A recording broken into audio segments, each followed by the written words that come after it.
سن 6 ہجری میں حضور اقدس صلی اللہ علیہ وسلم عمرہ کے ارادے سے مکہ تشریف لے جا رہے تھے۔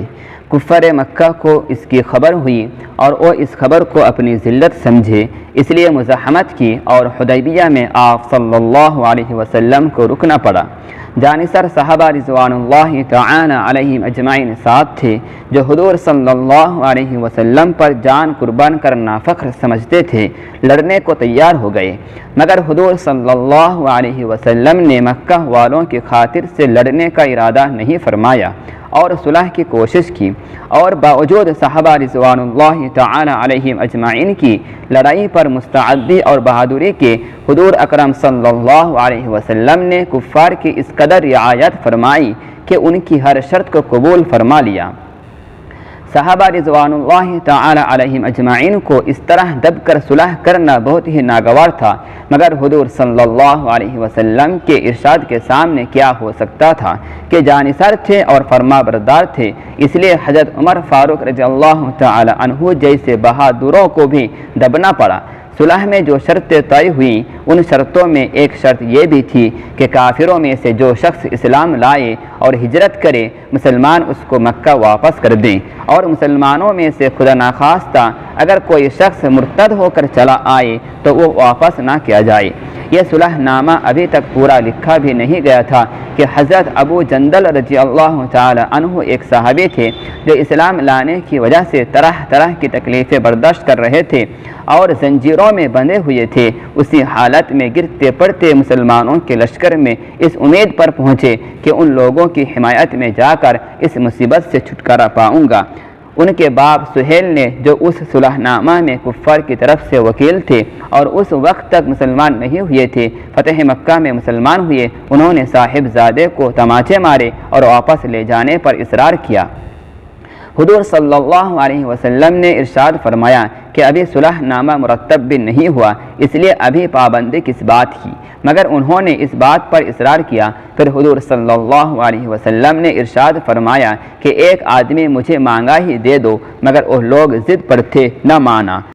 ابو جندل رضی اللہ تعالی عنہ نے مسلمانوں کو پکار کر فریاد بھی کی کہ میں مسلمان ہو کر آیا اور کتنی مصیبتیں اٹھا چکا، اب واپس کیا جا رہا ہوں۔ اس وقت مسلمانوں کے دل پر جو گزر رہی ہوگی اللہ ہی کو معلوم ہے، مگر حضور صلی اللہ علیہ وسلم کے ارشاد پر واپس ہوئے۔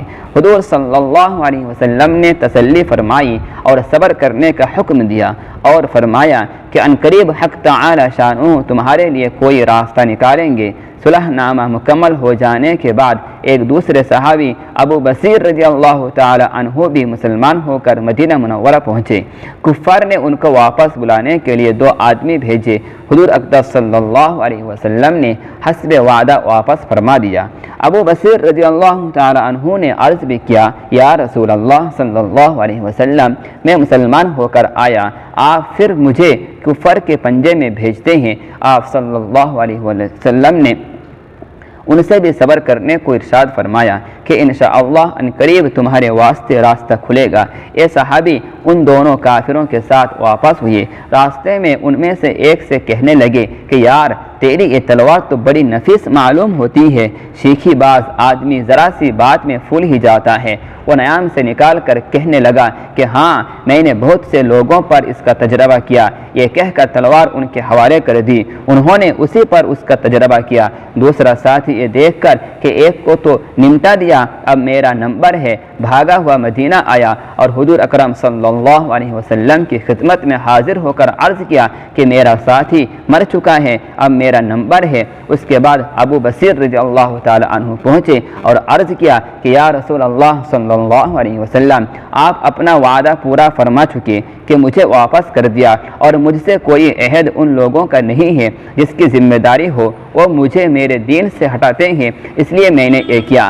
حضور صلی اللہ علیہ وسلم نے فرمایا کہ لڑائی بھڑکانے والا ہے، کاش کوئی اس کا معین و مددگار ہوتا۔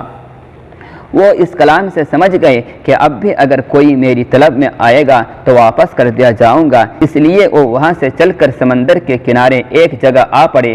مکہ والوں کو اس قصے کا حال معلوم ہوا تو ابو جندل رضی اللہ تعالی عنہ بھی، جن کا قصہ پہلے گزرا، چھپ کر وہیں پہنچ گئے۔